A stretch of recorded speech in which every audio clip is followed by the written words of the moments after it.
Hello, folks. Roger Welch here. April 1st, happy April Fool's Day. This is just a short video to touch base. I wanted to give you some brief information. Let's talk CHISD today. I went to a Board of Trustees meeting last night, Monday night. They had a called working session, budget workshop. Anyway, I think you just need to know that we got big problems here. We got really, really serious problems here. And this has nothing to do with Dr. Denise Roach Davis. She sees the same problems that I see. And I think she has a vision forward and is working with the community and also with a consultant to try to get a district improvement plan put together for this next school year. Actually, I think what she's working toward, which is something that I totally agree with, is a revolving 5-year plan that can be updated every year and tweaked as needed. Obviously, we all know, it's no secret by now, that this district is in serious trouble when it comes to academic achievement. As a matter of fact, academic achievement is so poor and the results are so poor that the district could easily be at risk for takeover by the Texas Education Agency. But having said that, I really hadn't paid a whole lot of attention to the financial status of the district. I've been kind of focusing in on the academic piece. But what I heard last night, it was actually shocking to me, but not surprising, considering what I'm seeing in other areas. The long and short of it is the lack of financial and strategic planning is putting us in a position right now, we're in the position right now of serious dire straits. We're looking at multi-million-dollar deficits in excess of $5 million. The boards even have to, even now, having to consider cuts up to and including closing a school. Yeah, it's a serious situation. As you know, there's been declining attendance in the Cedar Hill school system, which is not surprising. I mean, who wants to send their kids to a failing school system? And we're projected to lose more students in 25-26. So what you're looking at, folks, is you are looking at a death spiral in real time. There's no other way to put it, a death spiral. State funds are based on attendance, and attendance is shrinking. Number of students is shrinking. Resources from the state are going to still continue to shrink. What was most shocking about the meeting last night, though, but not surprising again, because when you consider that the current superintendent and administrative team have been shepherding this district for the last 5 years into the abyss, which we're in now, the presentation that they gave the board last night, I could do nothing but shake my head. It was so completely inadequate as to be almost non-existent. I mean, they are completely wasting the board's time. The board needs solid options of how to deal with a known $5+ million deficit, and the superintendent and his team didn't provide them any.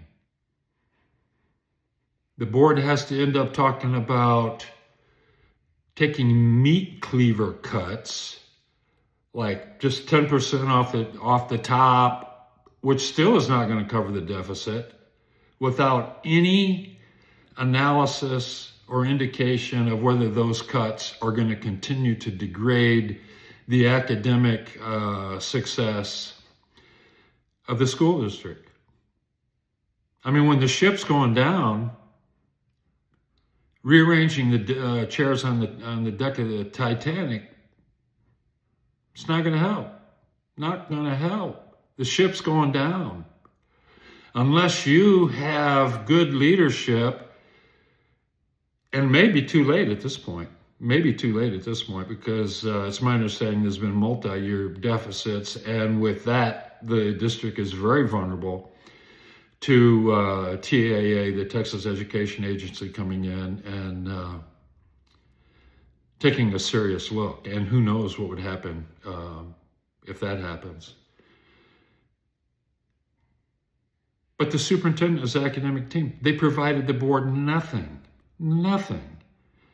The board was sitting there trying to ask questions, and they were completely unprepared. Dr. Singleton asked the administrative staff, how's this going to affect academic achievement? They had nothing.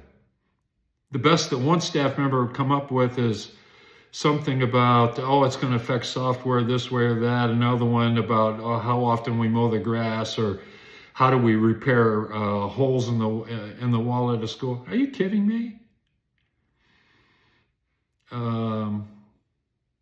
Folks, we're in serious dire straits here. And I'll admit to you, I told Dr. Denise Roach Davis, with the current leadership and the current superintendent,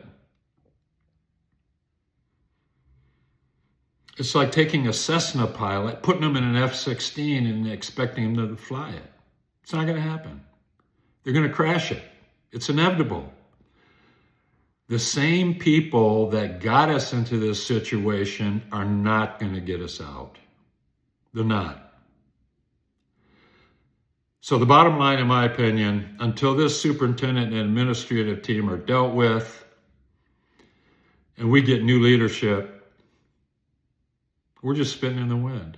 We are spitting in the wind. We can come up with the best plan ever known to man, and this team, this superintendent's not going to be able to implement it. They're just not. They're not. And I think you need to know this. I think you need to be aware of this. I knew the district was in serious trouble. The more board meetings I attend, the more I look at what they're doing. And then last night, it was like the straw that broke the camel's back. It's a catastrophe. It is a literal catastrophe. So don't be surprised. Don't be surprised. I give Dr. Denise Roach Davis props for what she's doing, the direction that she's trying to lead. But frankly, it may be a little bit too late. It may be a little bit too late. This district, frankly, it's in the pit. It is in the pit. And it's certainly not going to get out of the pit with the current leadership. Not going to happen. Not going to happen. Zero chance. So you need to be aware. Any support we can give Dr. Denise Roach Davis based on what she's communicated to me in terms of how she wants to turn this district around, we need to support her. But on the other hand, the board needs to get serious. Time's running out. The board needs to make some hard decisions here. It's not gonna, a plan alone is not gonna help. It's not gonna work. Not gonna work. So I'm not sure what's gonna happen. I'm not sure what impediments and what other issues that Dr. Denise Roach Davis is dealing with in terms of that whole process of dealing with the leadership team. I know it can be sticky. I don't know all the ins and outs of it. All I know is what I see. All I know is what I see. We are headed for a takeover if something doesn't happen soon. It doesn't happen soon. We have no choice. We have no choice. At some point, time's going to run out and we're going to have to push for a takeover, even though that could even be disastrous for the district. Serious problems. Serious problems. So anyway, that's a summary. That's quick. I'm going to let it go right there. But you just need to know. And anybody in the group that knows Dr. Denise Roach Davis, encourage her. If you know any of the board members, encourage them. Don't wait. Don't wait. The longer you wait, the more difficult it's going to get. The more difficult it's going to get. Yeah, it's just, it's not going to get better. It's not going to get better. Gotta have competent people to fly this plane. Gotta have competent people to fly this plane, otherwise it's going to crash.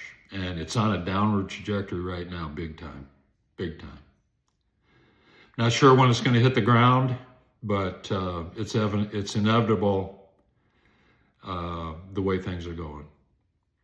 All right, folks. Oh, by the way, just a heads up. Tomorrow, I'm scheduled to do our first official podcast. I'm not going to tell you who it's with or what we're going to talk about or any of that kind of stuff. But hey, got to start somewhere. Just give you a heads up. Be looking for it. Take care. Have a nice day, folks.